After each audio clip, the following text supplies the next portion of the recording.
guys, welcome back. I did talk to you guys in my last video about to gather to do the right thing, to have the positive behavior, or when we talk about as a general anything we want the children to be able to do things correctly, things happening.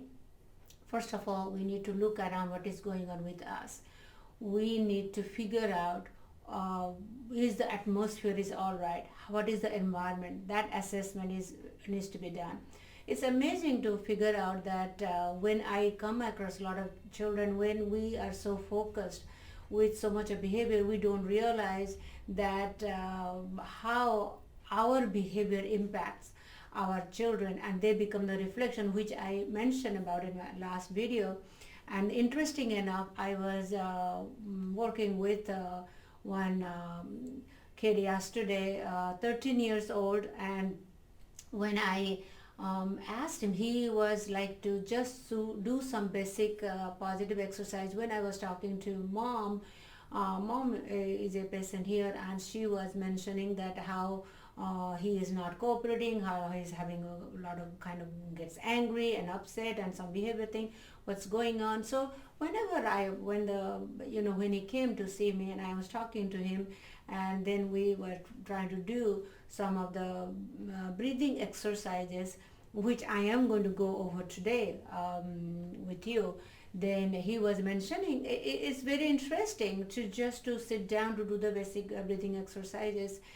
He started complaining he has a lot of back pain, and he's only 13 years old. He cannot sit upright.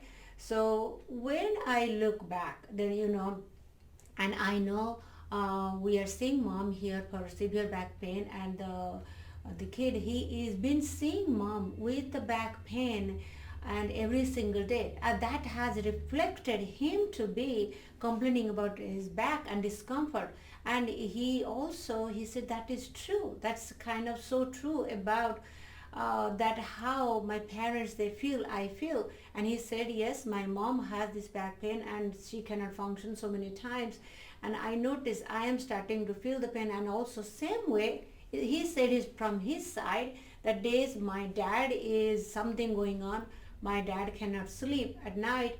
I notice the same thing happens to me. I am having hard time to be able to sleep at night too.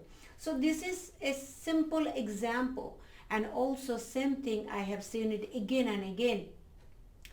When we are working here doing things, a lot of act, and a lot of things are happening. And one time I see a kid, they come and they're all wound up. I feel like the child is a different child. So when I am trying to go to the bottom of it, I find a lot of things are going on at home. So that's why the child is behaving the way the child is behaving. Doesn't matter the child has a diagnosis of autism, or the child has a sensory issues, or the child has no diagnosis. Everything combined together, how it is going to impact our child. So we talked about this. So I'm pretty sure you parents have recognized and saw that what is going on around the house, how every time we how we behave, it reflects our children. So we need to correct that first. Unless we figure that out, we cannot stay in denial. If we have to do the right thing to get the right result. If we are denying, no, nothing is going on with us, everything is perfect, then we cannot do the change what we want, how we expect our child to behave. So once we figure that out, then there are things needs to be done. You need to do with your child and to yourself. First of all, we have to focus to see what we can put together, how we are going to calm ourselves.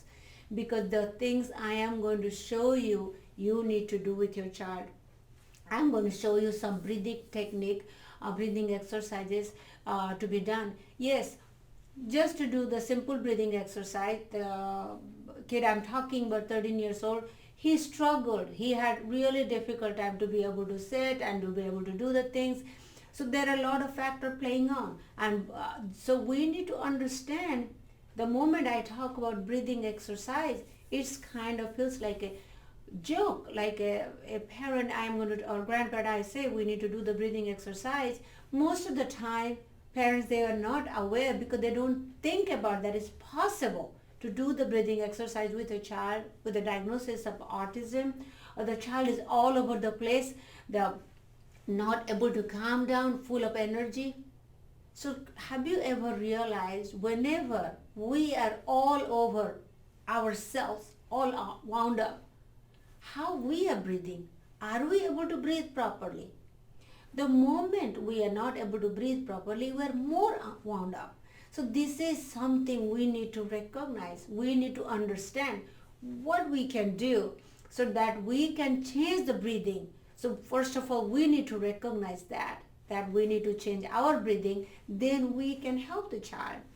So when we talk about breathing exercise, it sounds like it's a tough, something big mountain to climb. So how is it if my child cannot sit still for a second and cannot listen to anything, just all over the place? How the child is going to do breathing exercise? I understand. But just think about it.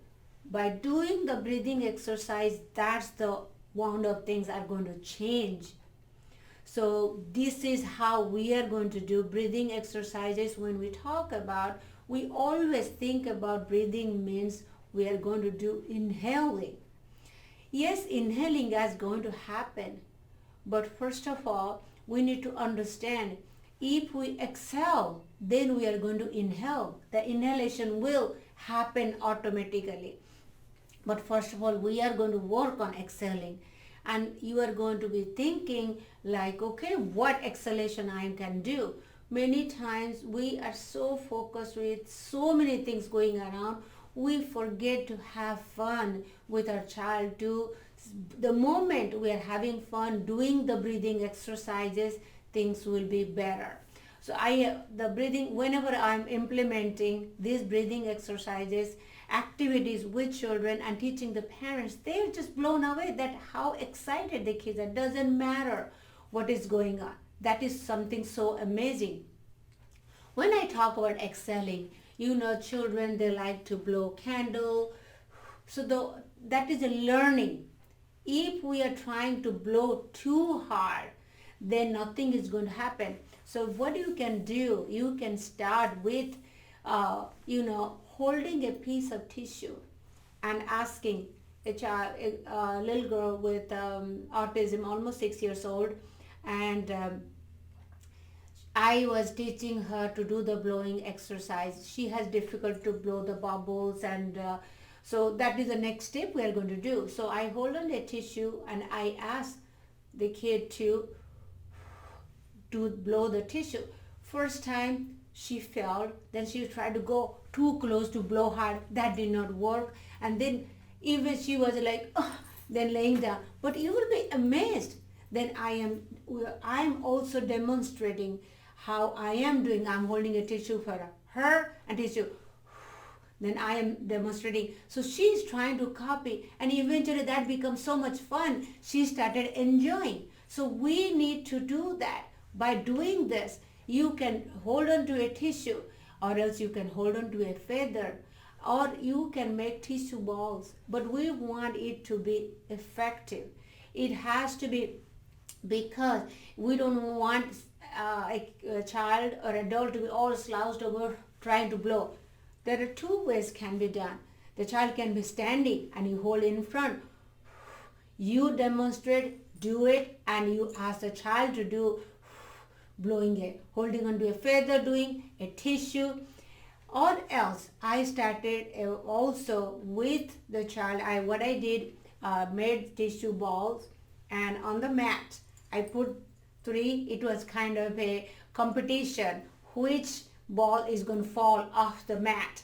You can do that, or you can draw a line and then put the ball so that which ball they can actually blow to cross the line first. You can number them 1, 2, 3, which ball will be the winner. You can also see how many blows is essential for you to do it. So that becomes, and you can involve, actually you have another child, you can involve, because this is a combined effort. This breathing exercise is going to help everyone to you, because you are doing it, that blowing, exhaling, what happens the moment the child is blowing, they are going to inhale.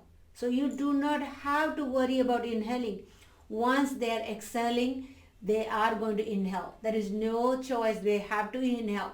But how we can make it fun doesn't matter how any age group, any children I see, no matter what condition they are able to do it. They can. So this is something, believing and changing, bringing your positive energy and understanding. This is essential. If the exhalation, the breathing exercises happens, we can do this. I am going to teach you in my next video that what else you can do. But first of all, you are going to do this exercise, make a routine. You are going to do this at least twice a day, in the morning and in the evening. No matter what is going on, take few minutes out. It does not take 5 to 10 minutes out every single day, and plan how you are going to do, because you do not need to go by, and you can do the bubble also, blowing the bubble too. But that'll be next step. See which one works. But I know the tissue, it was just amazing how the kid she was having problem. After I demonstrated a few times, she did it sitting upright. Then we could advance to other things. Then we can work on other breathing exercises. But first we need to work on exhaling. So that is the goal you are going to start.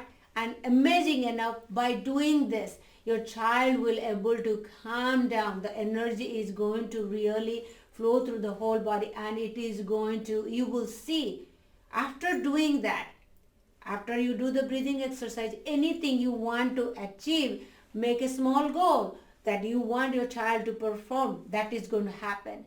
So, and you will see the child is not fidgety, not all over the place, and has been become calm. The positive behavior we are looking for, that's going to happen. So this is the beginning. This is the beginning of your journey. You keep doing that. Then I am going to show you next time what you're going to do, how you can do, add other things with it. See you next time. Bye now.